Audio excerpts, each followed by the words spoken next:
Great. So welcome, everybody. I'm really excited that you've decided to join us for this session.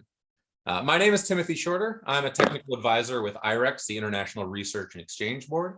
And I'm joined here by my colleague, Rebecca Ward, a senior technical advisor at IREX, and Paul Gonza, a research manager at the Infectious Diseases Institute at Makerere University in Uganda. Rebecca and I work for IREX, an education and development nonprofit. And we're going to share with you a little bit of our learning from our University Administration Support Program, of which Paul has been a participant.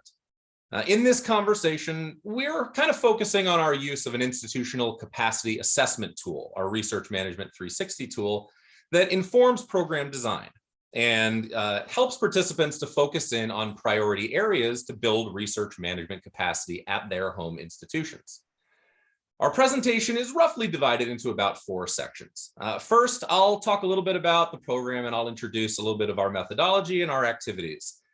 Second, Becky will speak to you a little bit about our 360 research management tool and share some headline data across our cohort of participants. Third, Paul is going to speak to you a little bit about his professional and personal experiences in using the tool to inform his practice at his home university, as well as his experiences as a UASP participant. And finally, we'll wrap up with a little bit of outcome data and some lessons learned and things that we've found across the program. And finally, some open conversation with you all to hear a little bit about what you may have questions about. We encourage you to participate throughout the conversation. Please feel free to drop chat conversation questions as they occur to you. If you disagree with things, please let us know. You can use the upvote and downvote in the chat, or you can simply type and let us know what your thoughts are. In that spirit, we'd like to get a little bit of a sense of who's in the room with us, to understand who we're speaking to and where you all are coming from. If you would please, anyone interested, it would be great if you could introduce yourself in the chat, tell us your role, your institution and country, and what you're kind of hoping to learn out of this session. Whether that's about the program, our UASP implementation, whether that's research management more broadly, our assessment tool methodology, or anything else that you'd like to hear about. So please take a few seconds, add something in the chat if you'd like, and let us know who we're speaking with.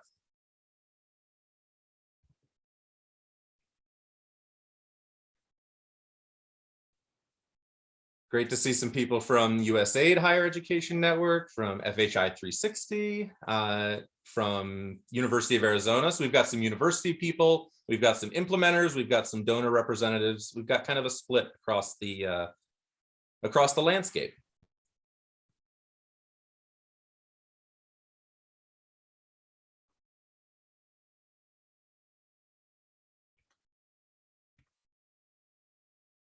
As we're talking, if you'd like to, again, go ahead and please feel free to introduce yourself throughout and pop any questions you'd like in the chat. But with that, let's go ahead and dive into some program context.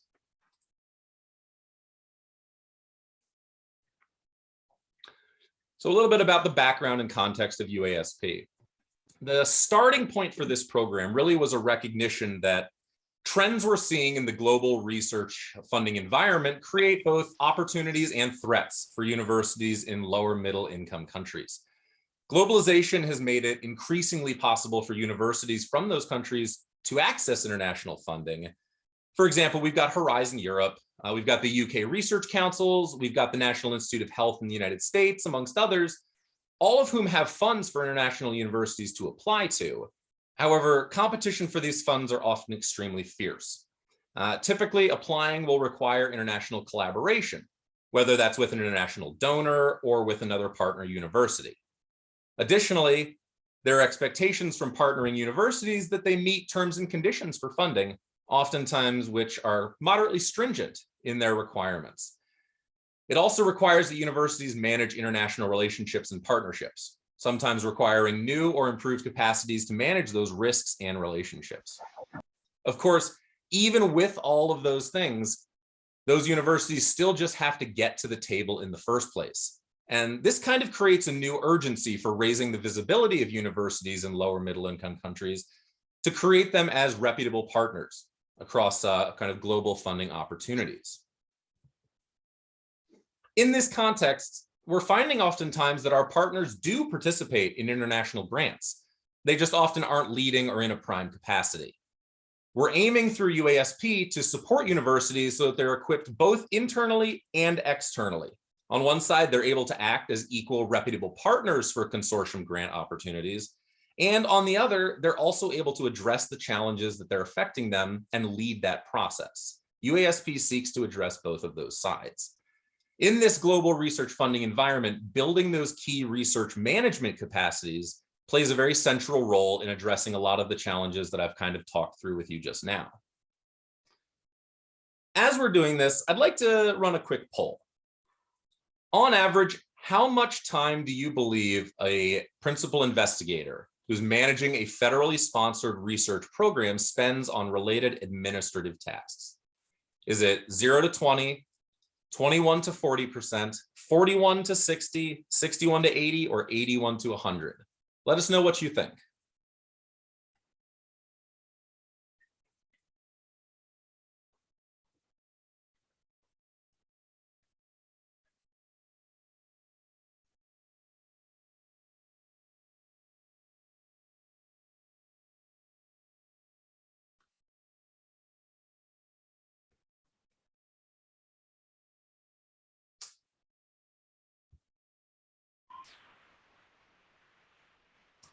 It may surprise you to know that the actual answer is 44% of their time. On average, principal investigators spend almost 50% of their time working on related administrative tasks when managing a research project.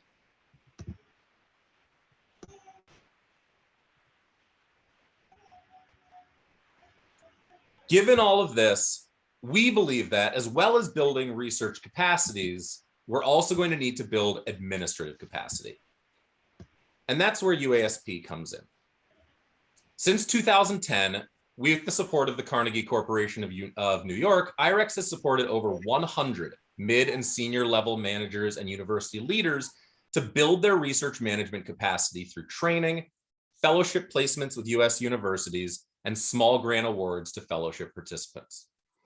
Following a COVID-inspired redesign of our program, participants now complete a 70-hour online research management and leadership course, and then participate in a 3-week virtual and 1-month in-person exchange with a leading research US university before returning back to their home universities in order to implement research management improvements with technical support and guidance from IREX. Additionally, fellowship participants are able to apply for small grant funding in order to implement research management programming at their home university. Excuse me. The program currently supports research administrators or researchers with administrative duties at the 16-member universities of ARUA, the African Research Universities Alliance. This is a network of leading research institutions that is across the continent. The program, that's UASP in a nutshell, and there's a lot of exciting details to talk a lot more about. But at this point, I'd like to hand it over to my colleague, Rebecca, to introduce our Research Management 360 tool and talk a little bit about some of the outcomes and the data that we've collected from it. So Becky, over to you. Thank you very much, Tim. So yeah, as Tim mentioned, we have a research management and leadership course that participants currently participate in online. And as part of this program, participants complete a research management 360 assessment, which is a participative self-assessment that explores 75 research management and knowledge transfer practice criteria across the 8 different categories that are shown here on the screen. And for each practice, we share guiding questions and suggested evidence sources to help participants score their institution's capacity, assessing whether the practice is fully met, mostly met, somewhat met, or not at all met. And they also collect kind of qualitative notes about the status of that practice in their institution. And the participants work together in university teams, and they're encouraged to engage others in the exercise as well. So it's not an individual endeavor. And given the context already shared and following dialogue with leadership in the ARUA network, we do take a fairly expansive view of what research management is. So we're capturing capacities that we think are important to thrive as a research-intensive institution in the kind of competitive, globalized research environment that Tim already spoke about, as well as ensuring that institutions are embedded within their wider communities and that the research conducted has an impact in the real world. And we found this to be a really useful tool for providing learning for IREX, learning for participants, and learning for the wider community. So for us at IREX, it helps us to understand the strengths and weaknesses across the cohorts that we're supporting so that we can adapt our programming. It helps participants, probably the most important users of the tool, to understand strengths and weaknesses in their own institutions so that they can really kind of focus their fellowship in areas of greatest need. And it helps ARUA institutions to see trends across the network, and we share data back with ARUA leadership. And I'm going to share with you some of their headline insights from fellows in the current cycle, focusing on some of the capacity gaps that we're seeing. So this is aggregated data from fellows across the 16 members of the ARUA network. And before I share insights, I'll explain what you're seeing on the screen. So the blue bars and the left axis are showing the proportion of respondents who reported that their institution either mostly met or completely met the listed practice criterion, and we provide descriptors for each of those. And then the red lines in the right axis are showing the high and low scores reported across the cohort. And so a score of 4 indicates that some respondents feel that the criterion is completely met in their institutions, and a score of 1 indicates that the criterion is not at all met. And I think this is really important information to include, because there's obviously huge variation in capacity across the ARUA network. So we're absolutely not making any claim that this is a homogeneous block. But I do think it's interesting to look at the trends that we are seeing, and I'll share a bit about what we're learning. We're learning that there are often weak systems in place for researcher professional development, especially in management, external relations, and intellectual property. So less than 40% of respondents reported having effective mentoring structures in place.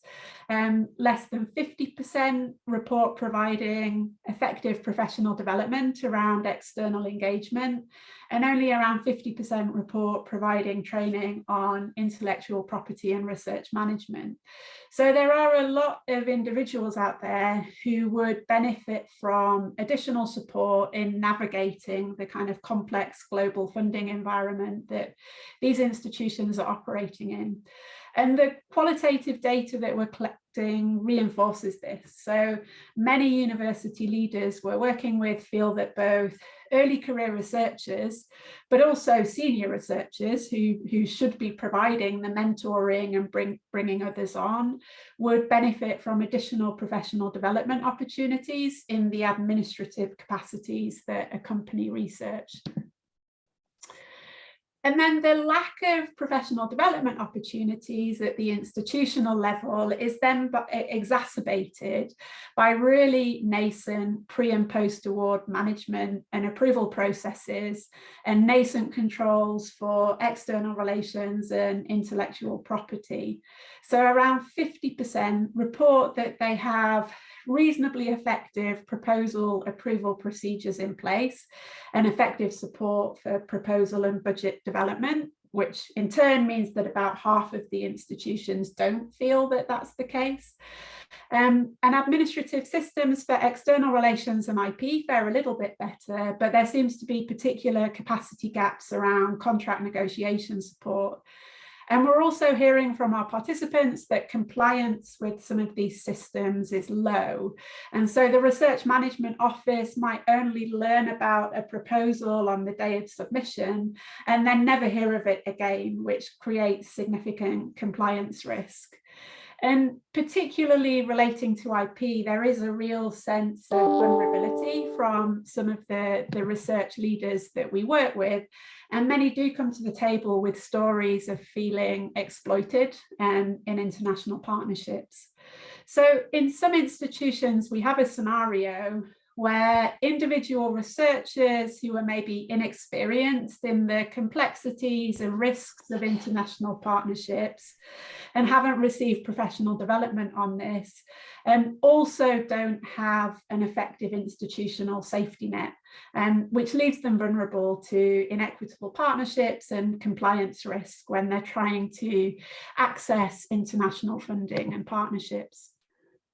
And then finally, another dominant theme is weak systems for data collection and use. So while data is collected, this is often disjointed across the institution, and in some cases it's kind of left untouched in silos, leading to frustration around the effort undertaken to gather but not use the data. And in fact, there might be many of us on the call who are familiar with that feeling. And nearly half of respondents felt that their institution could do a better job at using data for learning and adaptation, and nearly 40% felt that their institutions could be better at systematically using data to inform decision making. And this has real implications for efforts to raise research reputation and visibility. And universities report challenges in submitting data for example, international ranking systems. And recent efforts within the ARUA network to compile data on research performance has proven to be really challenging because of the lack of internal coordination on data use. So when we look across the data as a whole, as well as considering the wealth of qualitative reflections that we've gathered through the online courses and in-person training, a number of salient cross-cutting issues have emerged. We hear that there are challenges highlighted that often point to difficult relationships and power dynamics within institutions, particularly between administrators and researchers, who are often kind of referred to as being somewhat in conflict with each other and lacking in trust, and also up and down the hierarchy, which can be quite steep in some of the institutions that we work with. Fellows often reflect as well that the culture of peer learning and collegiality that they observe in their host US institutions has not been adequately cultivated at home. And similarly, fellows point to leadership deficiencies in their own institutions, including a lack of kind of tangible skills like strategic planning and foregrounding that in subsequent management and management operations. And this leads to complaints about low accountability and inertia, which can be a real kind of barrier to making some of these reforms gain traction and be implemented institution-wide. And then across the board, we hear that institutions struggle to incentivize research and to secure buy-in to the evolving research management systems and processes. And I saw in the chat there was a question from Jennifer LeBron about incentivizing some of these initiatives, and we can maybe pick that up in the Q&A later. So the 360 and the reflections that we gather throughout the research management and leadership course provide us with useful data on strengths and weaknesses across our cohorts institutions so that we can tailor our programming accordingly. So this is the learning for us, the learning for IREX. And I think it's in part because of this data that we've arrived at this kind of very expansive research management and leadership curriculum, which applies a governance lens and has increasingly focused on leadership development, change management, and human-centered design, to walk participants through a process of robust implementation planning, which is focused on incentivizing and creating an evidence base for change. We've also increased engagement of university leadership, engaging ARUA's Deputy Vice Chancellor group in participant selection and encouraging senior leaders to participate in the programme itself. And it's also influenced the focus of our small grant programme, which more recently has supported efforts to build systems and skills around data collection and use, developing electronic research administration systems, supporting management training for researchers, including the development of mentoring systems.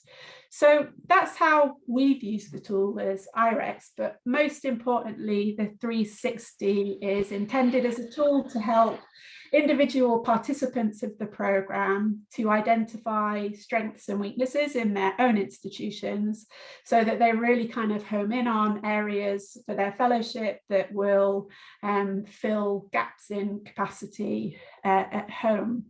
So I'm going to hand over to Paul to talk us through his experience. But before I do, I want to check in with you all. And I have a question for you. Do these challenges and focus areas resonate with you? Have you experienced similar challenges in your institutions or institutions that you've partnered with, and what did that challenge look like? Or in your experience, have there been other major capacity gaps that have not been highlighted here? And I'm really interested to hear what they were from you all. So I believe we're about to share a Mentimeter link in the chat. If you could go ahead and do that, Anthony. I would encourage everybody to click on the link and to drop your thoughts onto the slide. And we'll take a few minutes now to gather your reflections so that we can take a look at them and maybe feed them into the conversation at the end of the session. And I can see that the link is in the chat now. And if you click on that link, it will take you to a Mentimeter slide, and you should just be able to type your reflections onto the slide. If you're having difficulty accessing, let us know. I can already see there's one person who can't access. If you can't access the tool, please feel free to drop your thoughts in the chat, and we'll also review the chat here within the platform that you're viewing. And we can just take a kind of multimedia approach and gather all of that in.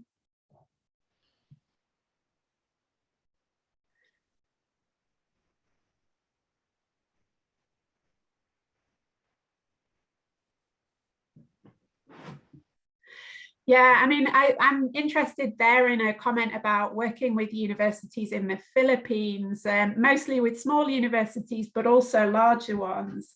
And I think that that's an important piece of context for the data that I'm sharing with you, which is from the African Research Universities Alliance. And we maybe didn't give enough information about that network, but it's really a network of 16 of the most research intensive institutions on the African continent. So it has 16 members. They're generally some of the most research intensive and the largest universities in their respective countries. And so we're really kind of dealing with fairly well-established large institutions here, and you can still see that there are some important capacity gaps when we're looking at capacity from the perspective of readiness to participate in international grants.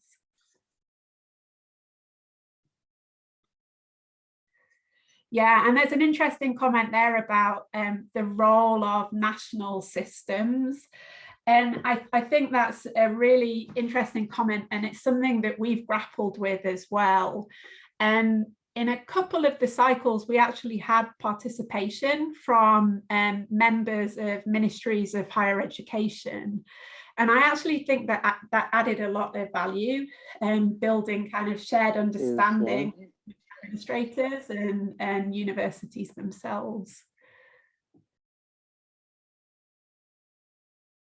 Yeah, and there's a question here about the change management component, and we can pick that up in the Q&A. I'm happy to talk about that later on.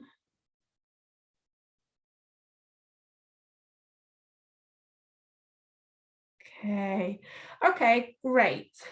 So I can see, Jill, I'm sorry, you're still having challenges accessing the platform. If you just want to drop your comment into the chat here on the meeting platform, we can pick that up. I think in the interest of time, we should probably move along, but I'll keep scanning the responses and we can pick it up in the Q&A at the end.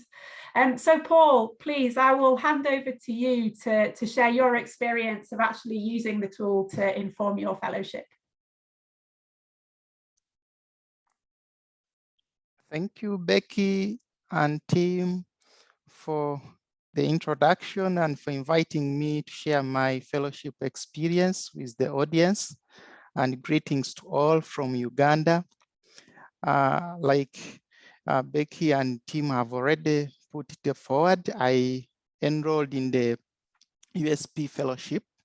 And after enrolling, I was able to use the Research Management 360 tool at my institute, at the Infectious Diseases Institute here in Makerere University, to identify the gaps in our research program, as shown on this graphic, which is on my left side.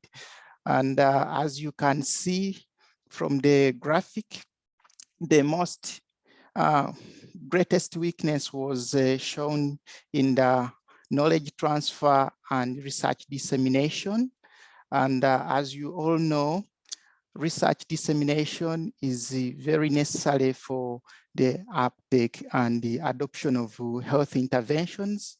But oftentimes what happens is that researchers or scientists publish and they also use presentations in conferences, which implies that we do not reach out to communities which contribute to research and those which benefit from the health interventions. And this is partly attributable to weakness in external partner policies. We do not have frameworks for engaging with the external partners or stakeholders who participate in research. And we also have unclear roles and responsibilities for external engagement. You may find institutions, or my institution had a corporate communication arm, but not very clear how we communicate our research. And our researchers or research scientists are inadequately trained in research communication, in science communication beyond the academic audience, such that they can engage with the participants, study participants, and even policymakers. And due to these gaps, which we were able to identify using this tool, I was able to engage with senior leadership at the institute and make a case for prioritizing improvement needs for the institute. And with that, I was able to be given time off to even undertake a fellowship in-person placement in the USA, as I'm going to show you on the next slides. So I had my placement at Kennesaw State University in metropolitan Atlanta, Georgia. And while there, I was learning about the structures which they have in place and guidelines in regards to research dissemination and community engagement, and what kind of human resource or staffing they have put in place, and how they have gone about mapping networks within their areas of service in order to break down the knowledge silos. As you note, most research now, like for the institute, we have over 1,000 publications, but these are sitting in the libraries and the peer-reviewed journals, and they are not reaching out to participants who participate in this research, and also to policymakers in a usable and translatable way. So we were able also to learn, I was also able to learn about the trainings which are they do, and we've been able to adopt some of these into our program here, as I'm going to show you on the next slide. So currently underway, we have launched a public engagement and involvement kind of campaign or agenda at the Infectious Diseases Institute. And right now we have 3 projects which are underway.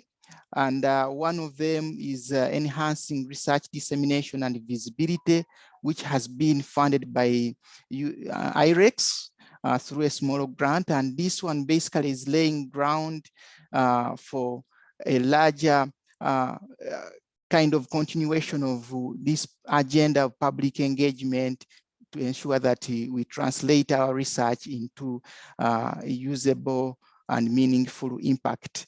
And we also have another grant which we are running, attaining equity of access to research, or which we commonly call here as at the equator, since Uganda is at the equator.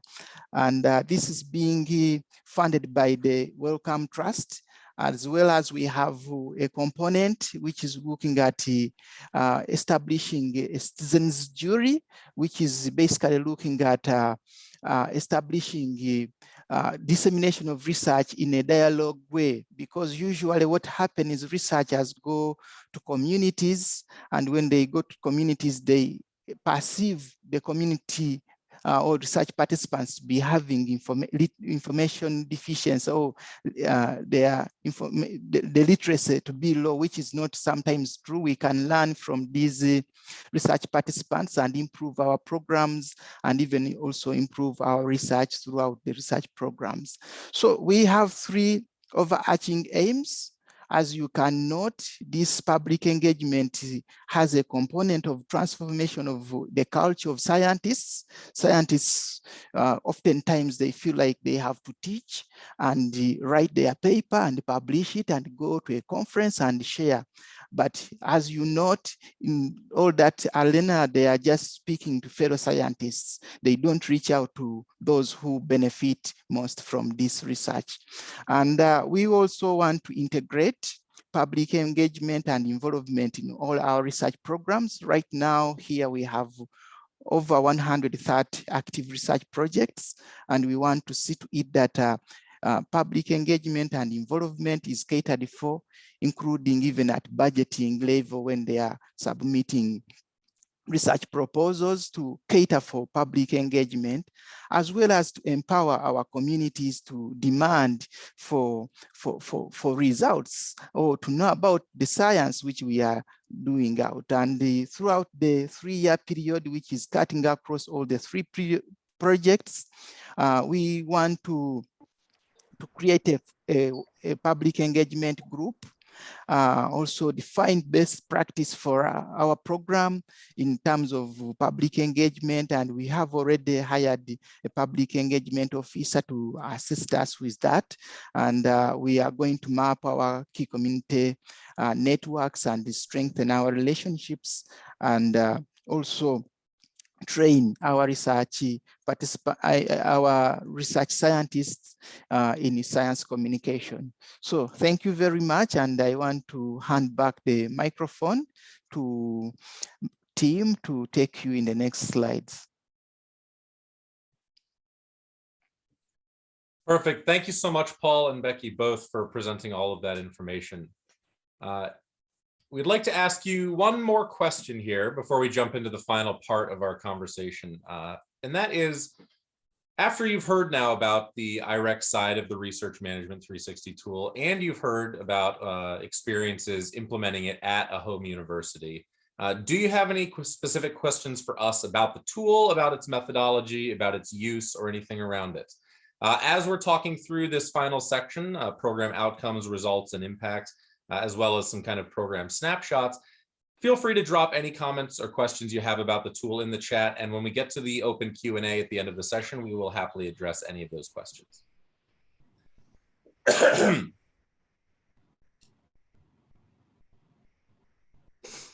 All right, let's hop to the next slide, please. All right, so you've just had an opportunity to hear from Becky and Paul about our program methodology, its activities, and some of our learning. We also want to take a moment to talk with you a little bit about the broader results of the program and some of the outcomes that we've come upon throughout implementing the program over the last over a decade. It's important to remember that UASP is first and foremost an individual exchange program.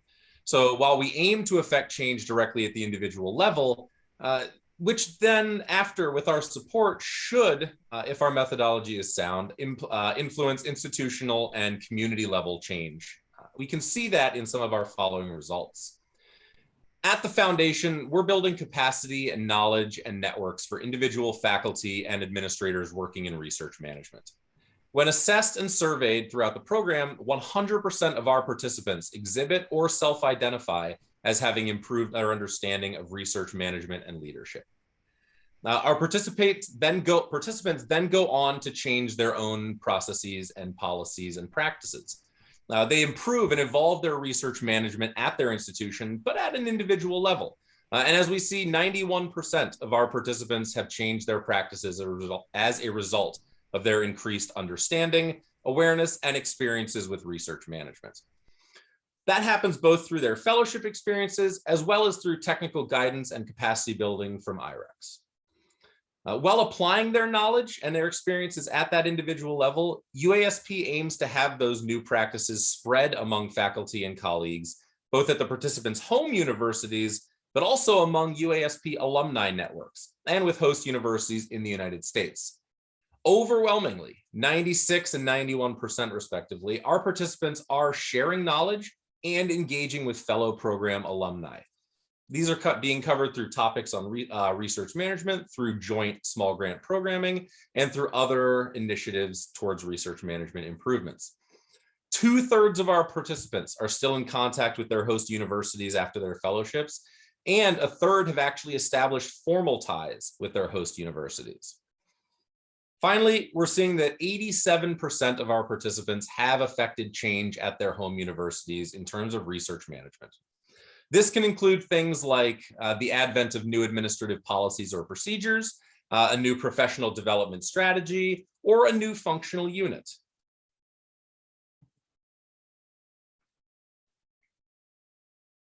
As was noted before, a critical component of UASP is its engagement with senior level officials at institutions who are actually capable of affecting change.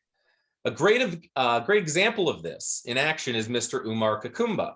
He's the Pro-Vice Chancellor of Academic Affairs at Makerere University, the same university that Mr. Paul Gonza, our participant here, is from.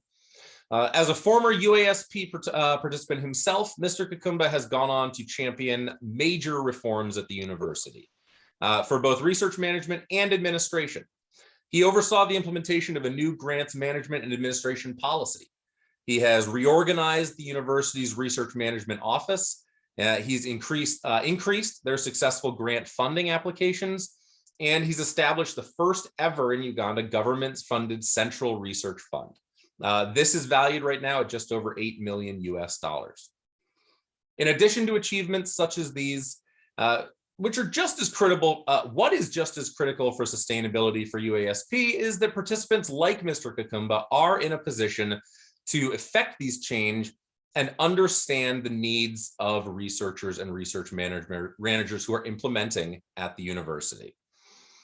He is equipped with the knowledge, skills, and experience to better advocate for research management and to support the work of those faculty and administrators, many of whom themselves have been UASP participants. Another example of change at the management level is the work of Ms. Adiola Fuminlayo Oladeji, who after participating in UASP went back to the University of Ibadan and implemented a new e-management system for the university's research management and administration. She has worked on a headline digitizing and updating Ibadan's processes and policies, as well as managing the implementation and the sensitization of the new platform across the university.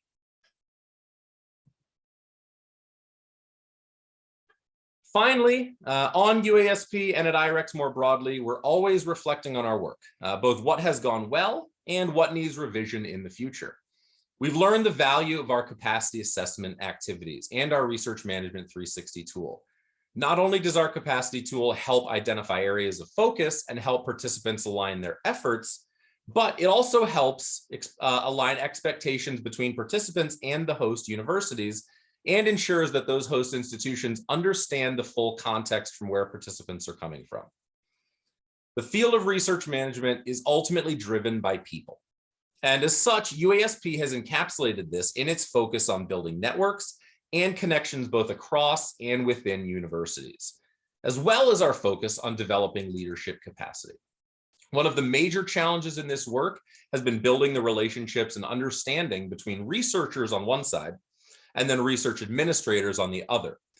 UASP aims wherever possible to bring those two groups together and bridge the gaps while building understanding. And we have had participants from both sides of the aisle come and be fellows in our program.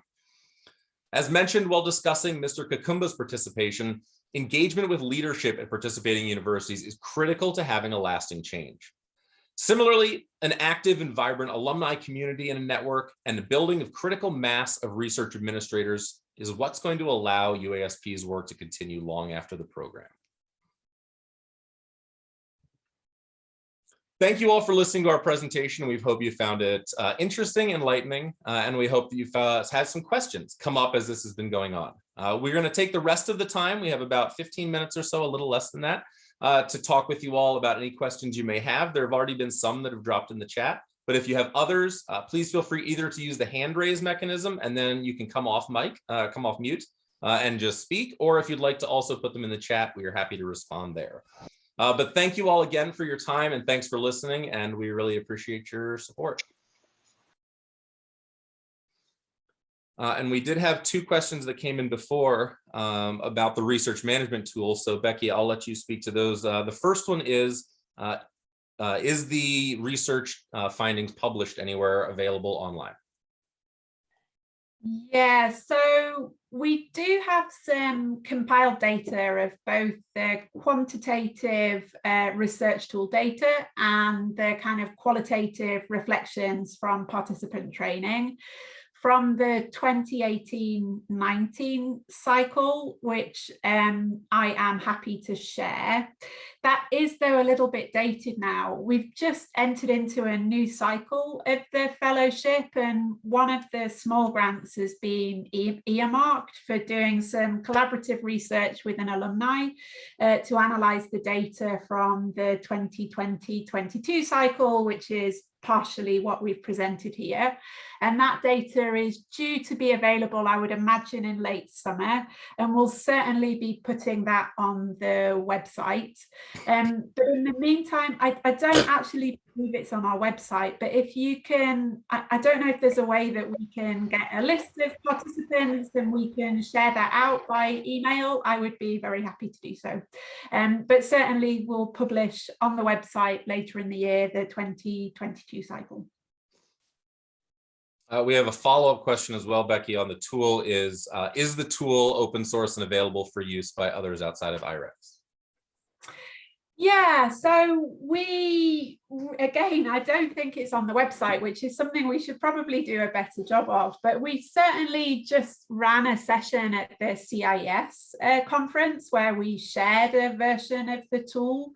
I think we can certainly share it with participants of this group, and I think we're having dialogue about whether we can put that on the website. The only caveat I would say is that because we've just started a new cycle, we are likely to make some updates and edits to the tool as we respond to feedback that we've got from ARUA members and participants of the cycle. So it really is kind of a working tool that we evolve over time to align with our curriculum and priorities. So I'm certainly happy to share what we have, but watch this space as it's something that we are actively developing. Another question that's come up in the chat, and I think I'll open it both to Becky and to Paul as well. Thoughts on this? How can research and innovation be sustainable without local, both public and private funding?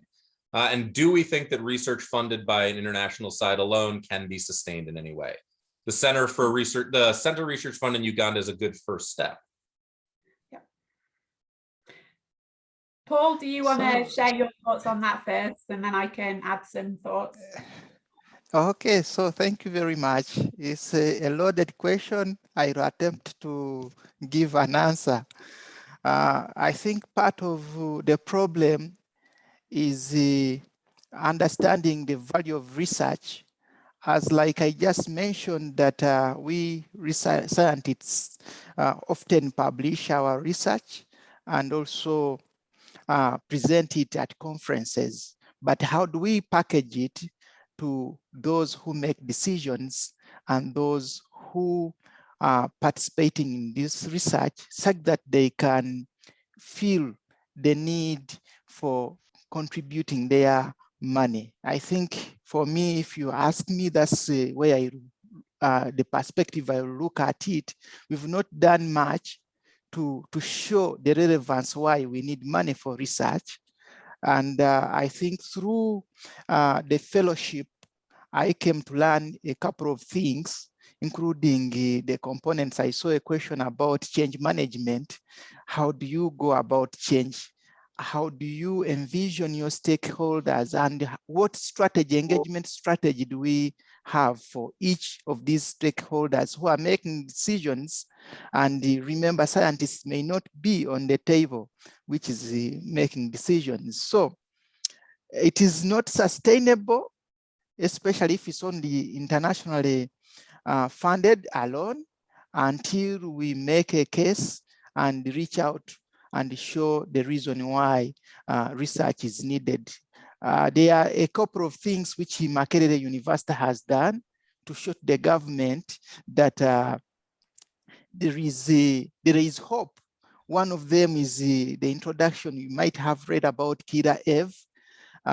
They have kind of have a spin out for a car. And the government's getting interested in some of these initiatives and a couple of other initiatives. So scientists are learning, and I think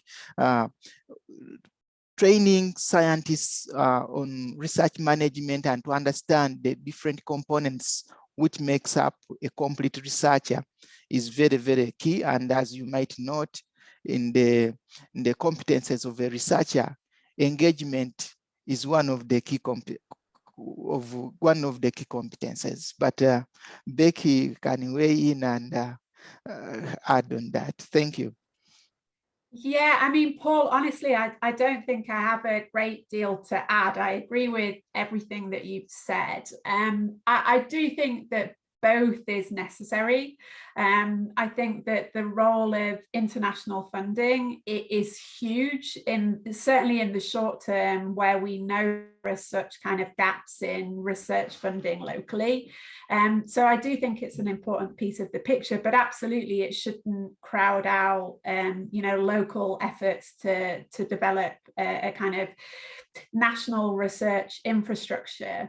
And I think a lot of the work we do around kind of data informed decision making has that as an endpoint. This is about enabling universities to articulate the value that arises from doing research and the impact that it has. So it's not just about collecting the numbers, it's about how you weave that into a story that's compelling to persuade governments that this is a worthwhile thing to engage in.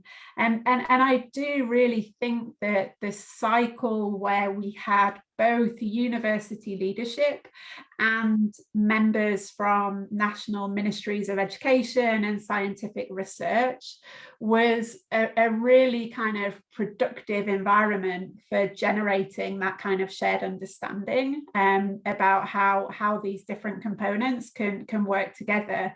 And so that's certainly something that I'd be kind of keen to explore in future, kind of having a whole system in the room approach where we're building understanding across all of the different components. Yes, so thank you, Becky. And maybe just to add that the international funding has been, I think, very critical for setting up the foundation and the learning, especially for institutions like ours. We've learned a lot about the structures from that international partnerships. But I want to throw back the question to the participant in the audience. What was on his mind? He might be having some ideas. May I speak? Can you hear me? You can. Yes, we can, please. Oh, this is Noor Sadiq. I actually work for Virginia Tech University. I have been working in university research administration for many, many years. And I have an experience working with universities in Afghanistan, in India.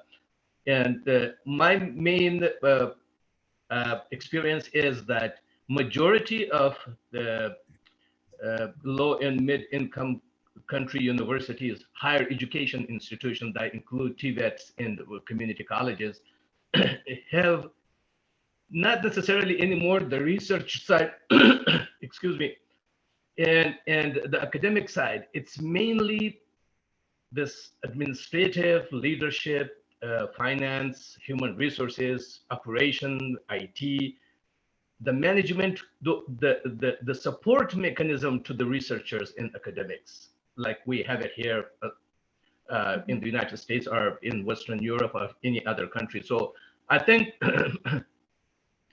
the most important part is that we concentrate on the local capacity development of the administrative side and the leadership side, so people can go in the government structure. I mean, these universities are government controlled. They are not even public universities.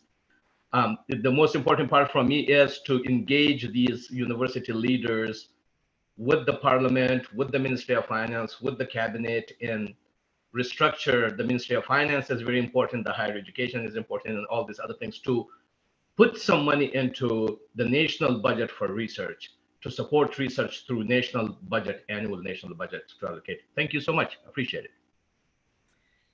Yeah, I couldn't agree more with that. I think it's a really important point, and it's another area where I think the development of a network like ARUA can be really impactful in terms of creating a kind of a common voice for advocacy at the government level. And similarly engaging government staff in these types of programs so that you do build that kind of shared understanding. I think I just want to point to another question in the chat from Jennifer LeBron, which kind of speaks to the conversation about international versus local funding pots. And I think that one of the areas where we have found that local funding systems can make a really big impact even when they're resource scarce is by providing seed funding for early career researchers or actually any research teams, and also small bridging grants to enable work to continue between the kind of large internationally funded projects. And so oftentimes these grants don't need to be very big, but they need to be sufficient to enable research teams to kind of almost demonstrate a proof of concept so that they have something fairly well formulated with all of the considerations about impact and the relevancy of the research that they can then take to the table of bigger funders. And so I think that is an area as well where kind of local funding in resource scarce environments can directly complement some of these bigger funding pots that might be available internationally. And Tim spoke to a fund that was developed by Makerere University that I think there was also a question about in the chat. And I think that was felt as a real game changer in the university because they managed to secure $8 million from the government of Uganda, and that has enabled, you know, a real kind of proliferation of locally funded and sourced projects that then provide a really great platform for building on with international partnerships and collaborations. Yes, so thank you very much, Becky. I wanted just to add that one of the other things is undercosting of research is a very big issue. And you know, we institutions are supposed to be having overheads which can go maybe in maintaining and sustaining these research projects, but that is a big issue. And through the Arua network, I think they are confronting that head on. Maybe that's another thing, Noor, which we have to look into as the research administrators. Perfect. Thanks everybody so much for all of this. There was one final question that I can answer very quickly, which was how do we select universities for participation? And as I mentioned at the start, actually IREX's grant with the Carnegie Corporation of New York stipulates that our participants must come from Arua network universities. In the past, we have supported other groups, and in previous cohorts for UASP, we have supported Eastern European universities as well. But the current cohort and the current plan for UASP moving forward is it must be Arua affiliated. So with that, thank you all for your time. We really appreciate you choosing to spend your time with us in this session. I know you had a lot of different choices. You can find more information at the website that was linked on our final slide. It's www.irex.org/UASP. That can show you program information, participant information, links, and relevant resources, and everything else. Once again, from all of our team at IREX and from Paul at IDI at Makerere, we want to thank you all and really appreciate your time. Have a great rest of your conference. Thanks, everyone.